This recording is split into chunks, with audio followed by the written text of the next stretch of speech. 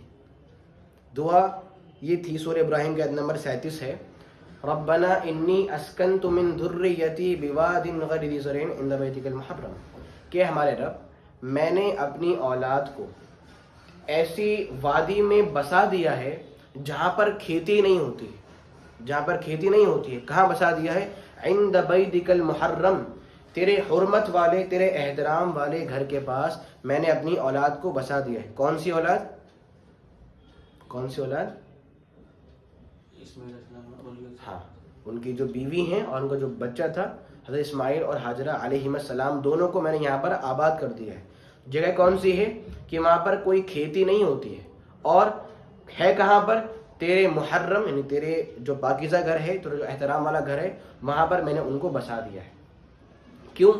ربنا لیقیموا الصلاۃ، تاکہ اے اللہ میری یہ اولاد یا پھر یہ میری بیوی کیا کرے؟ نماز کو قائم کرے. پھر آگے دعا ہے فجعل افئدۃ من الناس، تو اے اللہ تو لوگوں کے دلوں کو اس کی طرف مائل کر دے، تو لوگوں کے دلوں کو اس کی طرف مائل کر دے. اور اللہ نے ان کی یہ دعا قبول فرمائی. لہٰذا آج انسان کیا چاہتا ہے کہ بس ہمیں وہاں جانے کا موقع مل جائے، اور وہاں جا کر ایک جو سکون اور جو تازگی ملتی ہے وہ ناقابل بیان. باقاعدہ لوگ بیان کرتے ہیں جو وہاں پر رہتے ہیں، جب وہاں سے آتے ہیں، کہ وہاں کا جو مزہ ہے، وہاں پہ جو شوق آتا ہے، وہاں جو ایک فیلنگ ہوتی ہے وہ ناقابل بیان ہے. خیر، تو یہ ان کی دعا کا خاص کرم ہے، اللہ کا یہ خاص کرم ہے. انہوں نے دعا کی، رب نے قبول فرما لی کہ ہمارا دل وہاں جانے کو چاہتا ہے. ہم دعا کرتے ہیں کہ اللہ تو ہمیں اپنے پاکیزہ گھر کی زیارت کا کم از کم ایک بار موقع ضرور عطا فرما، آمین یا رب العالمین. اس کے بعد ہے وَأَمْنًا، ہم نے بیت اللہ کو بار بار آنے کی جگہ بنا دیا ہے. وَأَمْنًا، اور ہم نے امن و امان کی جگہ بھی بنا دیا ہے. ہم نے بیت اللہ کو امن و امان کی جگہ بنا دیا ہے. اس کا مطلب کیا ہو سکتا ہے؟ امن و امان کی جگہ، اس کا مطلب کیا ہو سکتا ہے؟ وہاں پر کیا؟ وہاں پر سکون ہے. اچھا، اور کچھ فساد وغیرہ کچھ نہیں، آپ کو اس چیز سے یا شرک وغیرہ سے پاک و صاف. امن کی جگہ بنا دی ہے، کیا مطلب ہو سکتا ہے؟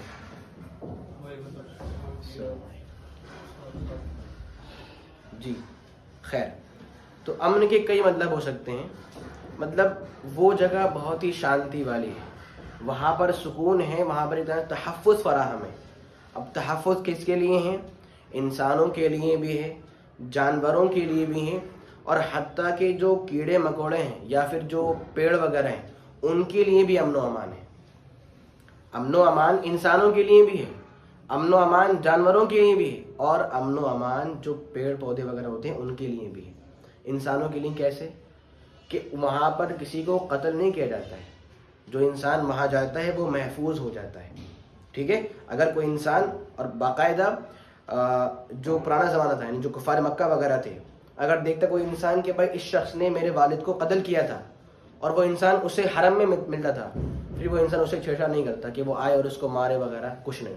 یعنی وہ جگہ لوگوں کے لیے تحفظ فراہم کرتی ہے، وہ جگہ لوگوں کے لیے محفوظ ہے، اور جو انسان وہاں آتا ہے وہ عمر کیا ہو جاتا ہے؟ وہ انسان محفوظ ہو جاتا ہے. ٹھیک ہے، تو وہاں پر لوگ قتل نہیں کیے جاتے ہیں، بلکہ وہ جگہ لوگوں کے لیے ایک شانتی اور تحفظ والی جگہ ہے. ایک چیز. دوسری چیز، وہ جگہ جانوروں کے لیے محفوظ ہے. کیسے؟ کیسے؟ شکار وغیرہ کچھ نہیں کرتے ہیں. شکار وغیرہ نہیں ہوتے ہیں وہاں پر. ٹھیک ہے، تو جانور بھی کیا ہیں؟ محفوظ ہیں. اور پھر جو پیڑ پودے وغیرہ ہیں وہی محفوظ ہیں، کہ وہاں کے جو پیڑ ہیں، جو پودے ہیں، وہ کاٹ نہیں جاتے ہیں سوائے ایک دو کے، جس کا ذکر آگے سے موجود ہے. غالباً ایک ہی ہے، اس سے ہم بولتے ہیں ادخیر. خیر، تو کہنے کا مطلب یہ ہے کہ وہ جو جگہ ہے وہ مکمل طور پر شانتی والی ہے، سکون والی ہے، اور لوگوں کو تحفظ فراہم کرتی ہے. اب چاہے وہ انسان ہوں یا جانور ہوں یا پھر کون ہو، پیڑ پودے وغیرہ. ٹھیک ہے، لیکن شاید آپ لوگوں کو معلوم ہے کہ یہ جگہ ہمیشہ سے اگرچہ تحفظ والی رہی ہے، مگر تاریخ میں ایک ایسا موڑ ضرور آیا ہے جب یہ جگہ امن و سکون والی یا تحفظ والی نہیں رہی تھی کچھ دیر کے لیے. یہ جگہ شروعات سے تحفظ والی رہی ہے، مگر تاریخ میں ایک ایسا دن آیا تھا جہاں پر کچھ دیر کے لیے یہ چیز ہٹ گئی تھی اور وہاں پر جو ہے یہ تحفظ کی جو باؤنڈری ہے وہ ختم ہو گئی تھی. وہ دن کون سا تھا؟ فتح جو ہوئی بات جی وہ دن کون سا تھا؟ نہیں معلوم ہے؟ کسی اور کو معلوم؟ فتح جب ہوا تھا جب جی فتح مکہ کے روز رب تعالیٰ نے اپنے خاص حکم کی وجہ سے، خاص حکمت کی وجہ سے کچھ دیر کے لیے باؤنڈری ہٹا دی تھی. وہ کیا تھی؟ طلوع شمس مطلب سورج نکلنے سے لے کر عصر کے وقت تک جو پیریڈ تھا وہ کیا تھا؟ حلال ہو گیا تھا. یہ ضرورت تھی، کچھ کافر لوگ تھے، سخت لوگ تھے، تقریباً 4 مشرکین تھے، ان کو وہیں پر ہی مارا گیا تھا. یہ ضرورت تھی، اگر اس کو باؤنڈری ہٹائی نہیں جاتی تو پھر یہ کام نہیں ہوتا. تو ضرورت کے تحت کیا ہوا تھا؟ اس کو ہٹا دیا گیا تھا. خیر وہ کیا تھا؟ طلوع شمس سے لے کر عصر کے وقت تک کہ وہ جگہ محفوظ نہیں تھی، مگر اس کے بعد سے وہ جگہ پھر سے اب محفوظ ہے. اب کوئی انسان یہ نہیں بول سکتا کہ بھائی نبی کے لیے تو حلال تھا تو ہمارے لیے حلال کیوں نہیں. نبی کے لیے حلال ہوا تھا صرف خاص حکمت کی وجہ سے، خاص وجہ کی وجہ سے. جب وہ وجہ پوری ہو گئی تو وہ اب بھی کیا ہے؟ محرم ہے، قابل احترام ہے اور قیامت تک کیا ہے؟ حرمت والی جگہ ہے، امن و امان والی جگہ ہے. یہ 2 باتیں ہو گئی ہیں. ٹھیک ہے، تو آیت کیا ہے کہ یاد کرو اس وقت کو جب ہم نے خانہ کعبہ کو لوٹنے کی جگہ بنا دیا تھا کہ لوگ وہاں پر بار بار آتے ہیں مگر ان کا دل سیراب نہیں ہوتا ہے. اور پھر کیا ہے؟ وہ امنا، وہ جگہ انسانوں کے لیے، جانوروں کے لیے اور جمادات کے لیے بھی تحفظ والی ہے اور امن و امان والی جگہ ہے. ٹھیک، آگے ہے وَاتَّخِذُوا مِن مَقَامِ ابراہیم مصلی، کہ اے لوگوں آپ مقام ابراہیم کو مصلی بنا لیجیے. آپ لوگ مقام ابراہیم کو مصلی بنا لیجیے. مصلی کسے بولتے ہیں؟ نماز کے لیے جو کپڑا ہوتا ہے اسے مصلی بولتے ہیں، ہے نا؟ جو گھروں میں ہوتا ہے کپڑا بچھاتے ہیں، نماز پڑھتے ہیں، وہ کیا ہوتا ہے؟ مصلی ہوتا ہے. صحیح بات ہے. اسے مصلی کیوں بولتے ہیں؟ جی مصلی، ہاں ہاں. تو اب لیکن پتہ نہیں اس کی حکمت کیا لوگوں نے کہی ہے. مصلی بولتے ہیں ہر اس جگہ کو جہاں پر نماز پڑھی جاتی ہے. شاید نماز لوگ اس پر ہی پڑھتے ہیں، اس لیے نام کیا پڑ گیا؟ مصلی. مصلی مطلب ہوتا ہے ہر وہ جگہ جہاں پر نماز پڑھی جائے. اور شاید لوگ پہلے کیا آتے ہیں وہ ہمیشہ اسی کپڑے پر نماز پڑھ رہے تھے، اسی کپڑے پر، تو نام کیا پڑ گیا اس کا؟ مصلی. وہ کپڑا جہاں پر نماز پڑھی جا رہی ہے. خیر پھر بھی مصلی لفظ عام ہے، ہر وہ جگہ جہاں پر نماز پڑھی جائے وہ کیا ہے؟ مصلی مانی جائے گی. خیر تو آیت ہے کہ آپ لوگ مقام ابراہیم کو مصلی بنا لیجیے. یہاں پر ایک دلچسپ بات قابل غور ہے. صحیح بخاری وغیرہ کی حدیث ہے، حضرت عمر بن خطاب بیان فرماتے ہیں کہ میں نے اپنے رب کی موافقت کی ہے کچھ چیزوں میں. میں نے اپنے رب کی موافقت کی ہے کچھ چیزوں میں. موافقت مطلب کیا ہوتا ہے کہ سیم بات بولی ہے، جو اللہ کی مرضی تھی وہی بات میرے منہ سے صادر ہو گئی. اللہ کا جو حکم ہونا تھا وہی بات میرے منہ سے نکل گئی یا پھر وہی بات میں نے بول دی. اسے کیا بولتے ہیں؟ سیم، موافقت. کہہ رہے ہیں کہ میں نے اپنے رب کی موافقت کر لی ہے 3 چیزوں میں.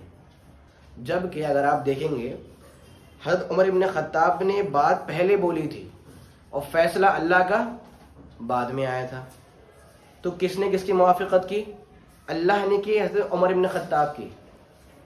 عمر بن خطاب نے پہلے بات بولی کہ ایسا ہونا چاہیے، اللہ نے وہی حکم دے دیا، تو کس نے کس کی بات بولی ہے؟ اللہ نے کس کی بات بولی؟ حضرت عمر بن خطاب کی. مگر کیا کہہ رہے ہیں کہ میں نے موافقت کر لی ہے اپنے رب کی. یہ احترام ہے، یہ عزت ہے. یہ تو نہیں بولیں گے کہ بھائی میں اتنا بڑا بن گیا کہ اللہ نے میری بات کو ہی کاپی کر دیا. تو یہ احترام تھا کہ میں نے اپنے رب کی موافقت کر لی ہے 3 چیزوں میں یا پھر کچھ چیزوں میں. ان میں سے ایک چیز یہ ہے، انہوں نے کہا اللہ کے نبی سے صلی اللہ علیہ وسلم کہ اللہ کے نبی صلی اللہ علیہ وسلم آپ مقام ابراہیم پر نماز کیوں نہیں پڑھتے؟ آپ اس کو مصلی بنا لیجئے. اللہ نے آیت نازل فرما دی واتخذوا، کہ اے لوگوں آپ مقام ابراہیم پر نماز پڑھ لیا کیجیے. ٹھیک ہے، تو وہ کیا رہا ہے؟ اللہ نے ان کی موافقت کی ہے، مگر کیا کہہ رہے ہیں کہ میں نے اپنے رب کی موافقت کر لی. کیوں؟ ازراہ احترام. خیر تو آیت ہے کہ آپ لوگ مقام ابراہیم کو مصلی بنا لیجیے. مقام مطلب کیا ہوتا ہے؟ اسٹیٹس. صحیح، مقام مطلب جگہ کو بھی بولتے ہیں. مقام مطلب ہوتا ہے کھڑے ہونے کی جگہ. مقام مطلب لوگ کیا بولتے ہیں؟ اسے بولتے ہیں اسٹیٹس، کہ ہماری جو حیثیت ہے، ہمارا جو رتبہ ہے. ٹھیک ہے، ورنہ اصل مطلب کیا ہوتا ہے؟ کھڑے ہونے کی جگہ. اب مقام ابراہیم کیا ہے، اس بارے میں دو باتیں ملتی ہیں، میں صرف ایک بات پیش کرتا ہوں آپ کے سامنے۔ مقام ابراہیم سے مراد وہ جگہ ہے جہاں پر حضرت ابراہیم نے کھڑے ہو کر خانہ کعبہ کی تعمیر کی تھی۔ وہ جگہ جہاں پر انہوں نے کھڑے ہو کر خانہ کعبہ کی تعمیر کی تھی اسے کیا بولتے ہیں؟ مقام ابراہیم۔ اور باقاعدہ ابھی بھی اس مقام کے آثار موجود ہیں، مطلب ان کے پیروں کے جو نشان ہیں وہ کیا ہیں؟ موجود ہیں، اور غالباً قرطبی وغیرہ کے اندر موجود ہے۔ حضرت انس وغیرہ کا قول وہ بیان فرماتے ہیں کہ میں نے خود دیکھا ہے اپنی آنکھوں سے کہ اس جگہ پر حضرت ابراہیم کے قدم کے نشان موجود ہیں، مگر لوگوں نے اس کو اتنا چھوا کہ وہ نشانات کچھ ہلکے پڑ گئے ہیں، مگر میں نے خود دیکھے ہیں ان نشانات۔ یہ قول کس کا ہے؟ حضرت انس کا، قرطبی وغیرہ کے اندر۔ خیر، تو مقام ابراہیم مطلب وہ جگہ جہاں پر انہوں نے کھڑے ہو کر خانہ کعبہ کی تعمیر کی تھی۔ کیا یہ تعمیر مطلب اصل بانی کیا وہی ہیں؟ خانہ کعبہ کو بنانے والے کیا اصل وہی ہیں، پھر اس سے پہلے بھی تعمیر ہو چکی ہے؟ جی خیر، کئی چیزیں ہیں، باقی جو اس بارے میں صحیح بات ہے وہ یہ ہے کہ یہ تعمیر پہلی نہیں ہے، بلکہ انہوں نے اس جو تعمیریں تھیں، جو بنیاد تھی، ان کو نیا کر دیا تھا، ورنہ یہ نشانات یا پھر یہ جو جگہ تھی وہ پہلے ہی سے موجود تھی۔ یہ اصل بانی نہیں، یہ اصل بلڈر نہیں ہے، بلکہ انہوں نے اس عمارت کو نئے سرے سے پیدا کیا تھا یا پھر بنایا تھا۔ ٹھیک ہے، بنایا تھا۔ خیر، تو آیت ہے کہ آپ لوگ مقام ابراہیم کو مصلی بنا لیجئے۔ اسی لیے علماء لکھتے ہیں یہاں پر کہ جب انسان طواف وغیرہ سے فارغ ہو جائے تو طواف سے فارغ ہونے کے بعد وہ اس مقام پر کھڑے ہو کر 2 رکعت نماز پڑھے، اور اس مقام کو اور خانہ کعبہ کو اپنے سامنے کر لے اور یہاں پر کھڑے ہو کر 2 رکعت نماز پڑھے۔ اللہ کا حکم ہے نا کہ آپ لوگ مقام ابراہیم کو مصلی بنا لیجئے۔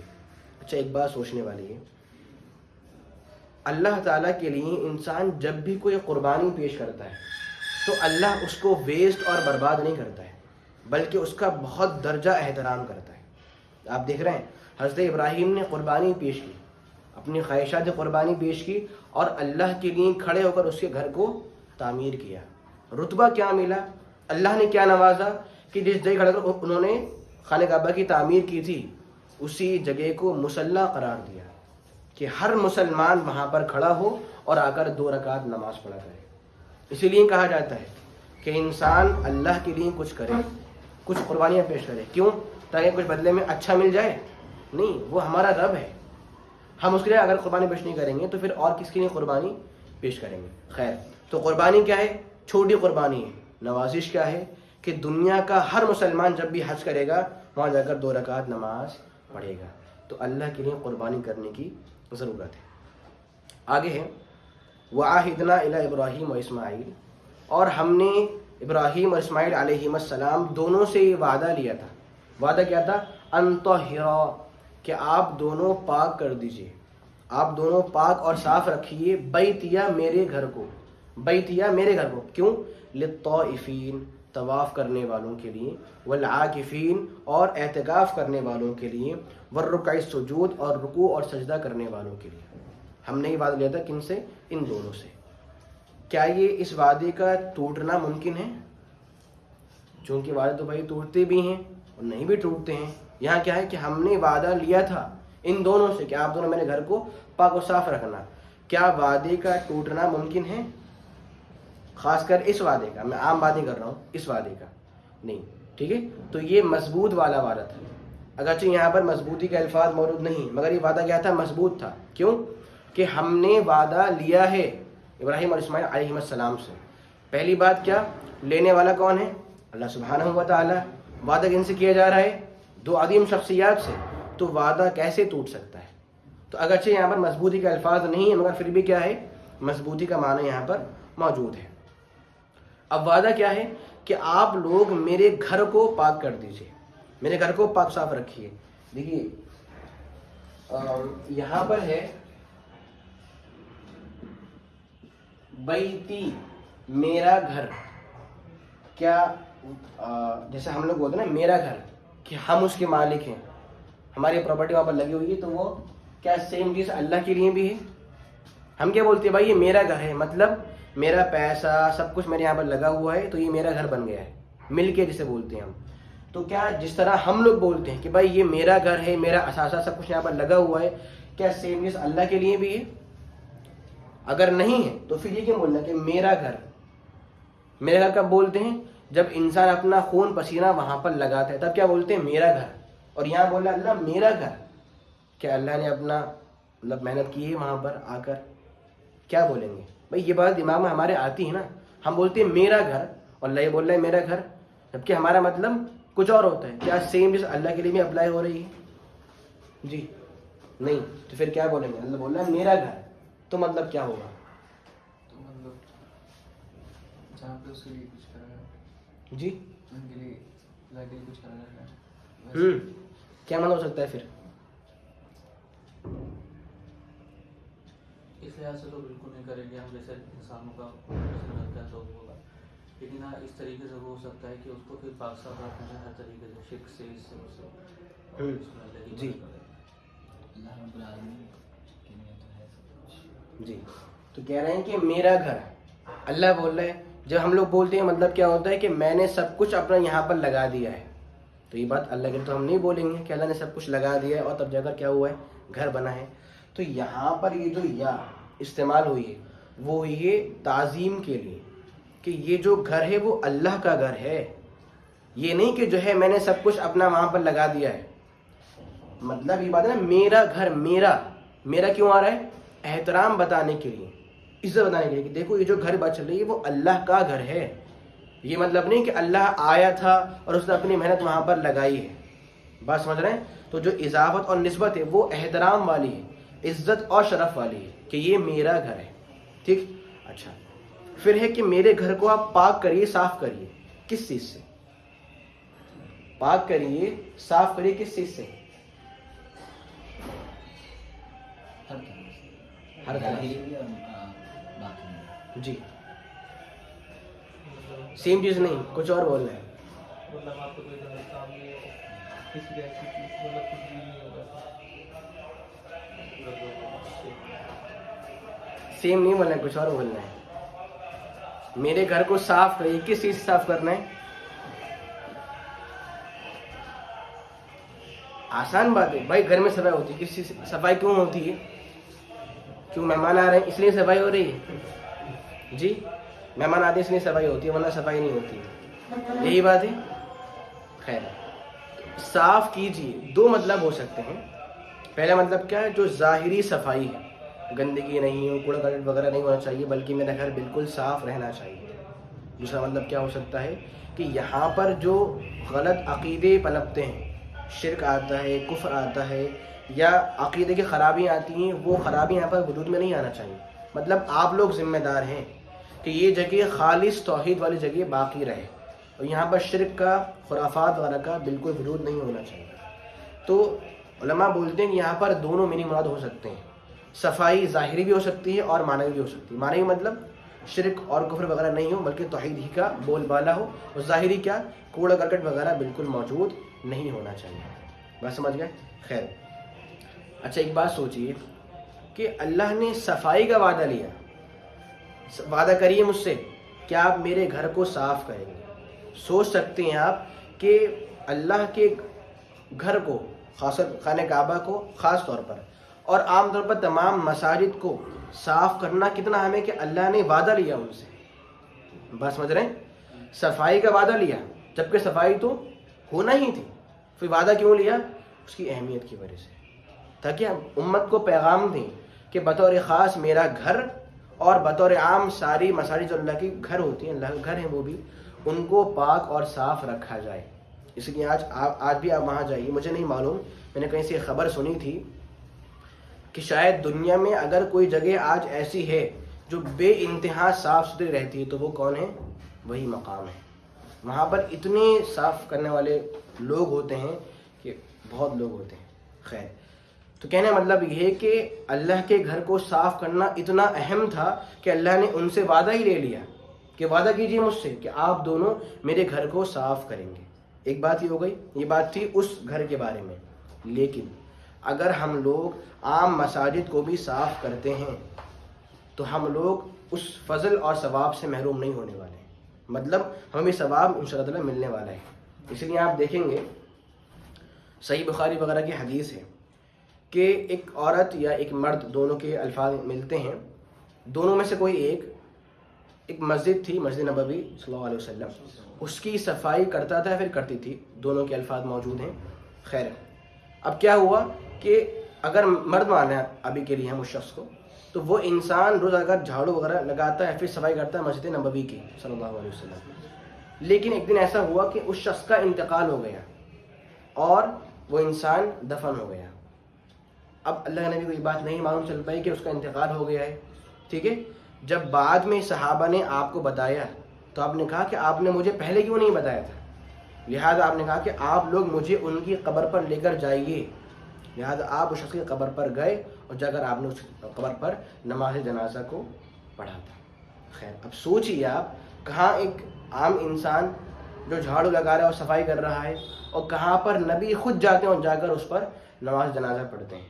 کیا بات سیکھنے کو ملی کہ اگر کوئی انسان مسجد کو صاف کر رہا ہے تو اس کا مقام بہت حد درجہ کیا ہے، بڑا ہے. ہم لوگ برا سمجھتے ہیں نا، ارے یہ تو بس ایک نوکر ہی تو ہے، مسجد کو صاف کرتا ہے، ہم لوگ اسے برا سمجھتے ہیں.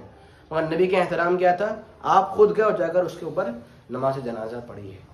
تو بات سیکھنے کو ہمیں یہ ملی کہ مسجد چاہیں وہ مسجد ہو یا عام مساجد ہو، ہمیں ان کو صاف رکھنا چاہیے. کیوں؟ اللہ نے اپنے دونوں خاص نبیوں سے اس صفائی کا وعدہ لیا تھا. ٹھیک ہے، تو یہاں پر یہ آیت مکمل ہوتی ہے.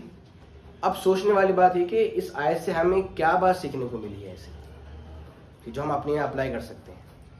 شروعات آپ کریں. جی اللہ کے گھر کو صاف رکھنا چاہیے. ٹھیک ہے، اور اس میں اور کچھ بھی ہے کیا؟ یہی ہے. ٹھیک ہے، کافی ہے، ایک فائدہ ہو گیا. اول تو بیت اللہ کی حرمت کا معلوم ہوا، تھوڑا بہت وہاں سے پتہ چلا. دوسری بات یہ کہ اللہ سبحانہ تعالیٰ کے جو وعدے ہیں وہ حق ہیں، سچے ہیں، جو آج تک سلسلہ چلتا ہے. حالانکہ وہ وعدہ صرف ابراہیم اور اسماعیل علیہ السلام سے ہوا تھا، لیکن آج تک چلتا ہے. اور پھر اس کے بعد میں یہ والا بھی پہلو آ جائے گا کہ صفائی ستھرائی کا بھی ایک اہتمام ہے. ایک تو یہی کہ جو بھی مطلب اللہ کی چھٹ جاتا ہے اس کا دل چاہتا ہے بار بڑھ جانے کا، اور اللہ کے گھر کو صاف کرنے کے، کسی عورت کو صاف کرنے کا سوال بہت بڑا ہے. کچھ نیا؟ جی مادہ کے بارے میں، مادہ کو نبھانا چاہیے. بولیے. اللہ سے یہ بالکل. کچھ نیا؟ کوئی نئی بات سیکھنے کو ملی ان کے علاوہ جو انہوں نے بات پیش کری، ان کے علاوہ کچھ؟ جناب آج آپ بالکل خاموش ہیں. کوئی نئی بات؟ کچھ بھی نئی بات ہے؟ بہت سی نئی باتیں ہیں، بس نکالنے والا چاہیے. بھائی یہ سمندر ہے، یہ قرآن سمندر ہے. جتنا اچھا آپ سے تیراکی آئے گی اتنا ہی آپ اچھا ڈوبیں گے اور ہیرے موتی لائیں گے نکال. بس ہم سے ڈوبنا آنا چاہیے، بس سلیقہ یہ ہے. تو جو خوب اچھے تیراکی جانتے ہیں وہ خوب اندر جاتے ہیں اور ہیرے موتی ڈھونڈ کر لاتے ہیں. اب جو کم لوگ ہیں بس وہ ایسے اوپر اوپر کی باتیں سمجھتے ہیں اور بات ختم ہو جاتی ہے. ایسا ہوتا نہیں ہوتا؟ سمندر میں کیا ہوتے ہیں؟ موتیاں ہوتے ہیں نا. جو خوب جانتے تیراکی وہ خوب اندر جاتے ہیں، ڈیپ جاتے ہیں اور موتیاں لاتے ہیں نکال کر. بس وہ ہم سلیقہ آنا چاہیے کہ موتیاں قرآن سے کیسے نکالے جاتے ہیں. وہ آ گیا تو کیا ہے، بیڑا پار ہو جاتا ہے. خیر، اہم بات جو میں نے آپ کے سامنے اشارہ بھی کیا تھا کہ اللہ کے لیے قربانی دینے کی ضرورت ہے، اور جو انسان جتنی قربانی پیش کرے گا اللہ اس کو اتنا ہی بڑا مقام دیتا ہے. دیکھیے حضرت ابراہیم علیہ السلام کا جو مقام، جو ان کی قربانیاں ہیں وہ بہت زیادہ ہیں، اور اس کی وجہ سے ان کو جو مقام ملے وہ بھی بہت محترم ہے. صرف ایک مقام نہیں ان کو جو مقام ابراہیم کے نام سے ہم جان رہے ہیں، بلکہ بہت زیادہ مقامات ہیں. ایک کا ذکر اس دن بھی آیا تھا کہ اہل مکہ بھی احترام کر رہے ہیں. کیا سوچ رہے ہیں کہ بھائی ہم ہی تو ان کو مانتے ہیں. یہودی احترام کر رہے ہیں کہ بھائی وہ تو یہودی تھے. عیسائی کیا بول رہے ہیں؟ وہ تو عیسائی تھے. اور ہم لوگ کیا بولتے ہیں؟ ابو الانبیاء ہیں، وہ سارے انبیاء کے کیا ہیں؟ والد ہیں. خیر، تو اللہ کے لیے قربانی دینے کی ضرورت ہے. آج ہم لوگ قربانی کہاں پیش کرتے ہیں؟ کیوں پیش کرتے ہیں قربانی؟ صرف مقام کے لیے، رتبے کے لیے کہ میرا نام ہو کہ بھائی اس شخص نے فلاں موقع پر اتنی ڈھیر قربانیاں پیش کی. نہیں، دیکھیے ضروری نہیں کہ آپ قربانی پیش کریں وہ جانور کی ہونی چاہیے یا قربانی مال کی ہو. ایک قربانی ہوتی ہے کہ آپ کسی گناہ کا شکار ہیں آپ اس گناہ کو چھوڑ دیں اللہ کے لیے کہ اللہ کا مجھے ڈر ہے، میں اس گناہ کو اللہ کے لیے چھوڑ رہا ہوں، تو یہ بھی قربانی مانی جائے گی. کیوں؟ یہاں پر کیا مرضی ہے؟ اللہ کی رضا مرضی ہے کہ انسان یہ گناہ چھوڑ رہا ہے، کیوں؟ اللہ کو راضی کرنے کے لیے. تو قربانی مال سے بھی ہوتی ہے، قربانی جانور کی بھی ہوتی ہے، اور قربانی گناہوں کی بھی ہوتی ہے. اگر ہم کسی گناہ میں پھنسے ہوئے ہیں تو کوشش کریں، دعا کریں کہ ہم اس گناہ سے بچ جائیں، اور اگر ہم اس گناہ کو اللہ کے لیے چھوڑ رہے ہیں تو یہ بھی عظیم قربانی مانی جائے گی. ٹھیک ہے؟ تو خیر اللہ کے لیے قربانی دینے کی ضرورت ہے. مکمل ہو گئے لگ بھگ 8-10 ہی ہوگا. چلیے خیر، دعا کرتے ہیں کہ اللہ تو ہم تمام لوگوں کو قرآن مجید کے قریب ہونے کی توفیق عطا فرما. آمین. اے اللہ تو ہم تمام لوگوں کو قرآن کی صحیح سمجھ حاصل کرنے کی توفیق عطا فرما. آمین. وآخر دعوانا الحمد للہ العالمین. سبحانک اللہم وبحمدک نشہد ان لا الہ الا انت نستغفرک ونتوب الیک. السلام علیکم.